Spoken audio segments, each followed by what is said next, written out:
My name is Bridget Love. I'm a cultural anthropologist, and I teach at the University of Oklahoma in the expository writing program.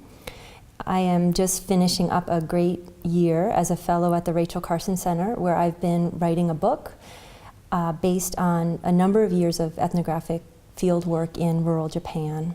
So the villages that I look at are located in the northeastern region of Japan, which is called Tohoku, and which has gotten a lot of attention lately because it's the site of the March 11th, 2011 disaster. But this process of sort of rural shrinkage is something that's happening really throughout Japan, and also particularly in its southwestern reaches and northeastern reaches. The title of my book is Places at Their Limits, The Problem of Sustainability in Rural Japan.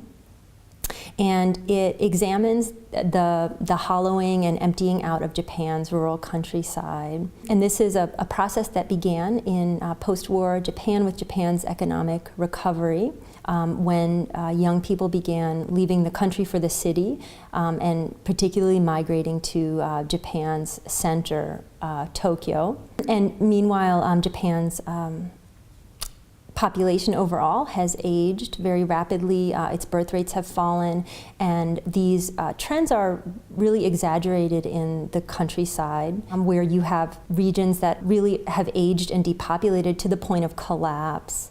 And it's important, I think, to see these regions not just as sort of left behind and unimportant places, but as places that really represent Japan's current demographic and economic downturns extended to their extremes. So as Japan really faces a future that is not necessarily premised on growth any longer, these are interesting, I think, places that merit our attention. I think this phenomenon of rural shrinkage is something that really has become a global phenomenon in North America, in Europe, elsewhere in Asia. It's something that I think merits attention in academia and elsewhere. And you see, for example, in the aftermath of the March 11th disaster in Japan, and difficult efforts to rebuild, to start to rebuild some of the coastal areas destroyed by the tsunami and so forth. You really see the sort of problems that come with elderly societies, depopulated places that have very weak economic bases.